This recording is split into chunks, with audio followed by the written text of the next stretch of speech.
warahmatullahi wabarakatuh. Waalaikumsalam warahmatullahi wabarakatuh. Kami dari kelompok 3 akan mempresentasikan makalah dari tentang ibadah. Puji syukur kami ucapkan kepada Allah yang Maha Esa karena atas berkat rahmat dan karunia-Nya makalah ini dapat terselesaikan dengan baik yang berjudul ibadah.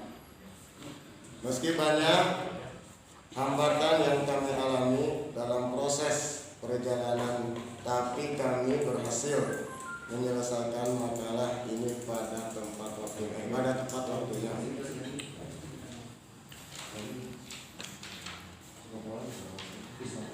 Langsung saja bab 1 ayat 2 latar belakang.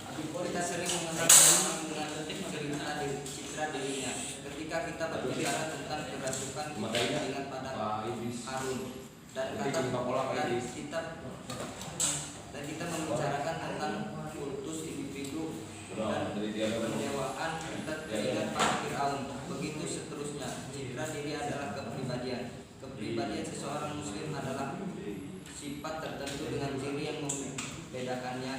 Demikian hukum melaksanakan ibadah ada 4, yaitu wajib, sunnah, halal, dan makruh. Wajib yang dimaksud dengan wajib dalam pengertian hukum Islam adalah ketentuan syariat yang menuntut para mukallaf untuk melakukan dengan tuntunan yang mengikat serta diberi imbalan pahala. Sunnah yang dimaksud dengan sunnah adalah ketentuan syariat tentang sebagai amalan yang harus dikerjakan mukallaf dengan tuntunan yang tidak mengikat dan pelakunya diberi imbalan pahala tanpa ancaman dosa bagi yang meninggalkannya, seperti membaca Al-Quran, puasa, menulis, sodakoh, dan sebagainya. Haram yang dimaksud dengan haram adalah tuntunan syariat kepada mukallaf untuk meninggalkan dengan tuntunan yang meningkat beserta imbalan pahala bagi yang mematuhi untuk meninggalkan dan balasan dosa bagi yang tidak mematuhi untuk meninggalkannya, seperti zina, mencuri, termasuk korupsi, merampok, menipu, dan sebagainya. Makruh yang dimaksud dengan makruh adalah tuntunan syari kepada mukallaf untuk meninggalkannya dengan tuntunan yang tidak mengikat beserta imbalan pahala bagi yang mematuhi untuk meninggalkan dan tidak berdosa bagi yang tidak mematuhi untuk meninggalkannya, seperti memakan bawang, merokok, memakan kepiting, dan sebagainya.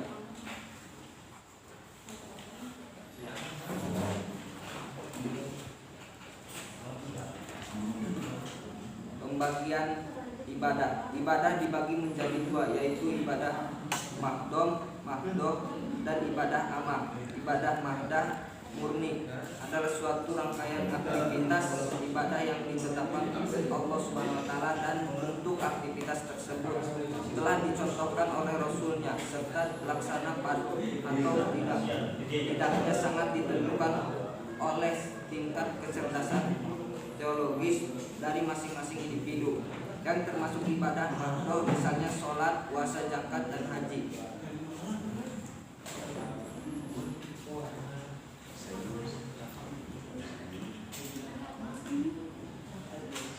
Syarat-syarat diterimanya ibadah. Ibadah adalah perkara tauqifiyah, yaitu tidak ada suatu ibadah yang disyariatkan kecuali berdasarkan Al-Quran dan As-Sunnah. Apa yang tidak disyariatkan berarti bidah madudah. Bid'ah yang ditolak ini berdasarkan sabda Nabi sallallahu alaihi wasallam. Menurut ulama tauhid dan hadis, ibadah yaitu mengesahkan dan mengagungkan Allah sepenuhnya serta menghinakan diri dan menunjukkan jiwa kepadanya. Selanjutnya mereka mengatakan bahwa ibadah itu sama dengan tauhid.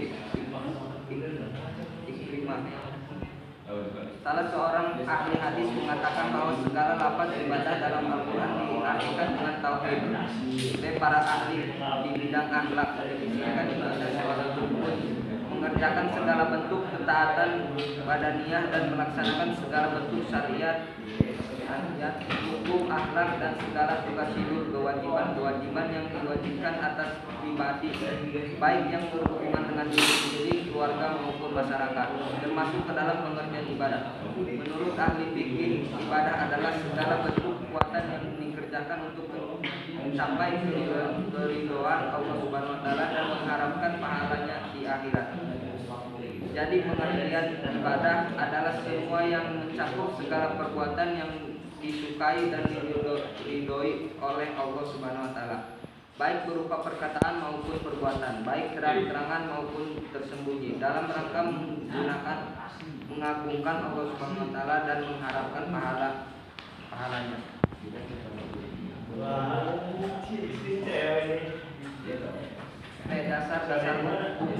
Dasar hukum ibadah. Dasar hukum atau dalil perintah pelaksanaan ibadah adalah nas Al-Quran. Di dalam Al-Quran banyak sekali ayat-ayat yang menyatakan perintah kepada hamba Allah untuk melaksanakan ibadah. Ibadah dalam Islam sebenarnya bukan bertujuan supaya Tuhan disembah dalam arti penyembahan yang terdapat dalam agama-agama primitif, melainkan sebagai terwujudnya rasa syukur atas nikmat yang telah dikaruniai Allah atas hamba-hambanya.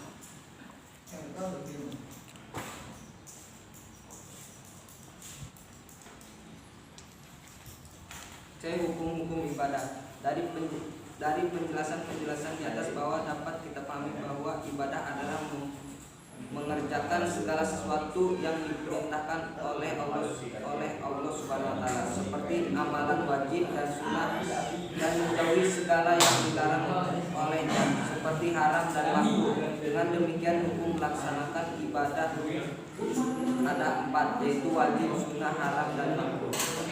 Wajib. Yang dimaksud dengan wajib dalam pengertian hukum Islam adalah ketentuan syariat yang menuntut para mukallaf untuk melakukan bid'ah yang ditolak. Ini berdasarkan sabda Nabi sallallahu alaihi wasallam. Barang siapa yang beramal tanpa tuntunan dari kami, maka amalan tersebut ditolak.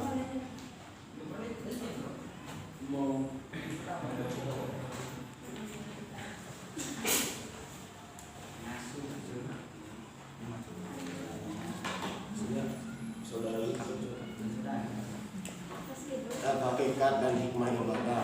Hakikat ibadah, tujuan diciptakannya manusia di muka bumi ini yaitu untuk beribadah kepada ibadahnya. Ibadah dalam pengertian yang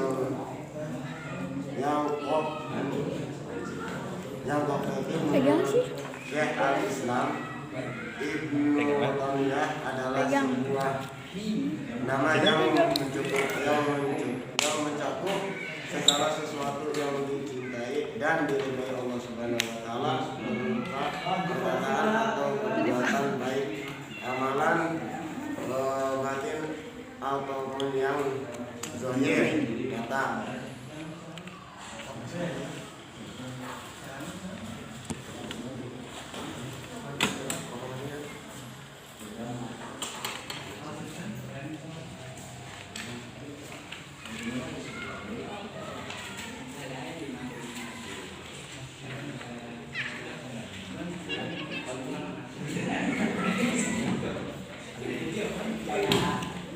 Terima kasih, itulah makalah yang kami sampaikan dari kelompok 3. Dari teman-teman semuanya yang berkenan bertanya, kami kasih untuk 3 pertanyaan.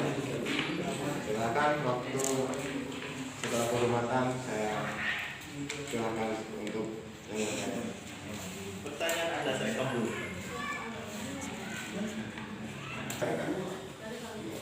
Nama Saladudin dari kelompok 2 ingin bertanya, apa yang dimaksud dengan ibadah Allah? Assalamualaikum warahmatullahi wabarakatuh. Nama saya Iman dari kelompok 2. Mau bertanya, jenis-jenis ibadah apa saja? Karena ibadah sholat, maksudnya yang masuk ke dalam ibadah itu jenis ibadah apa aja? Itu tadi sama macam-macamnya. Ya macam-macam ibadah. Sudah sama. Tadi Belum. Sekarang saya silakan untuk yang bertanya. Pertanyaan Anda saya kabul.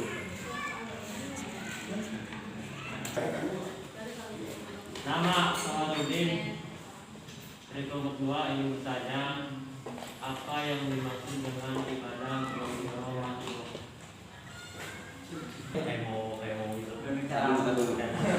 Assalamualaikum warahmatullahi wabarakatuh. Nama saya Iman dari kelompok 2. Mau bertanya jenis-jenis ibadah apa saja? Karena ibadah sholat, maksudnya yang masuk ke dalam ibadah itu jenis ibadah apa aja? itu tadi sama macam-macamnya. Ya macam-macam ibadah. Sudah sama. Tadi Belum. Maksudnya yang termasuk dalam ibadah. Iya. Sudah. Ya, terima kasih. Waalaikumsalam warahmatullahi wabarakatuh. Lumayan belum masuk kamera. Jelaskan ibadah, nama jenis ibadah yang tergolong pada yang sia-sia dan yang tidak sia-sia atau menghasil. Terima kasih. Assalamualaikum warahmatullahi wabarakatuh. Waalaikumsalam. Jawab dari Toharobi kelompok itu kelompok apa ya? Kelompok pelatih. Kelompok 2. Yang pertanyaannya berjudul yaitu ibadah goer mahdoh.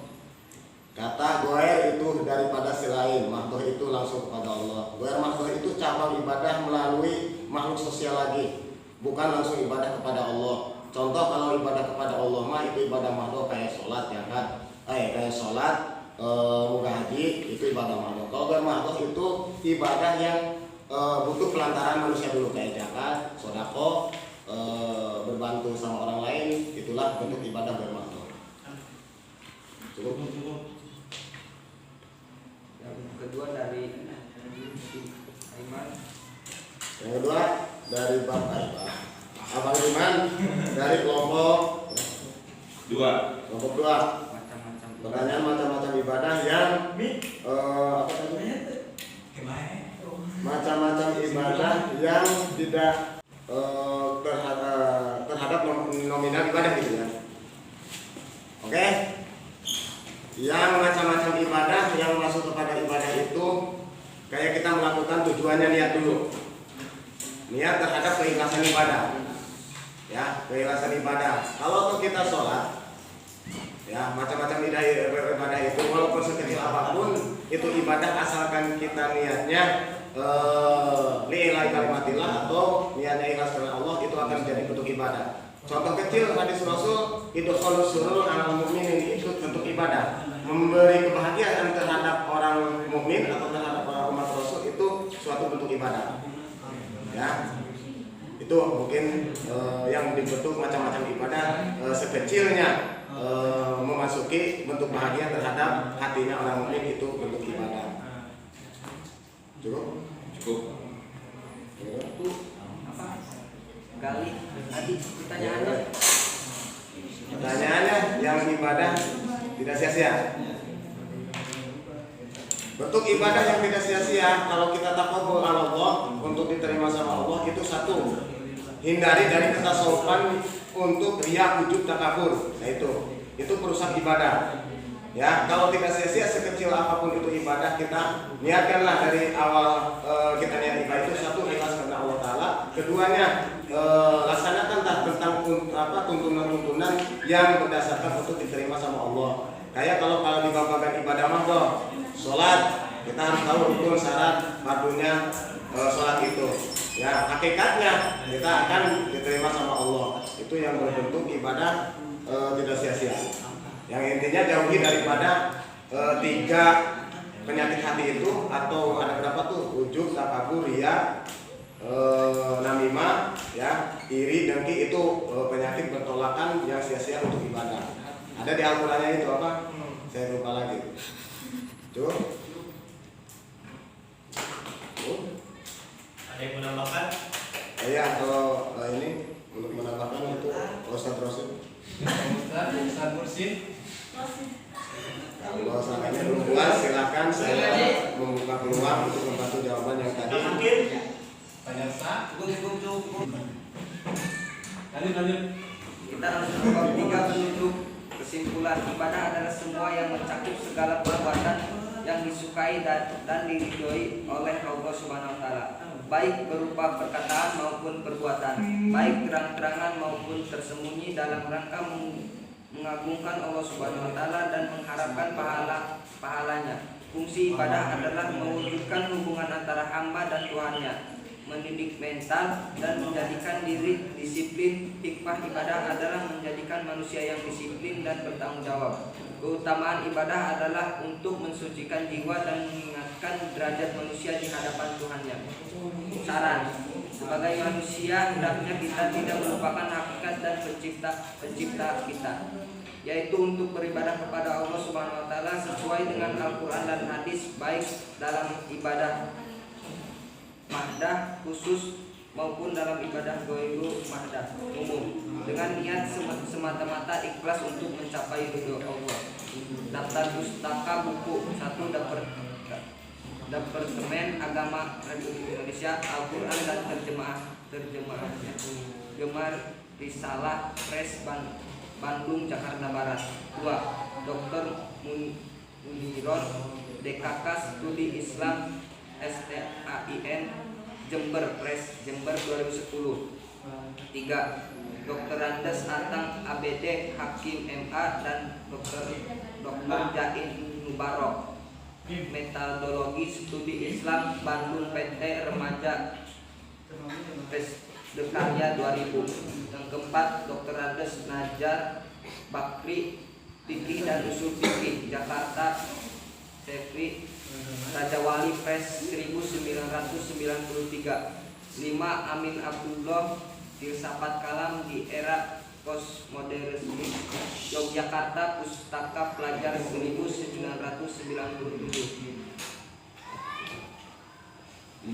Mungkin itulah nasihat yang saya sampaikan. Kurang lebihnya mohon maaf. Wassalamualaikum warahmatullahi wabarakatuh. Waalaikumsalam warahmatullahi wabarakatuh.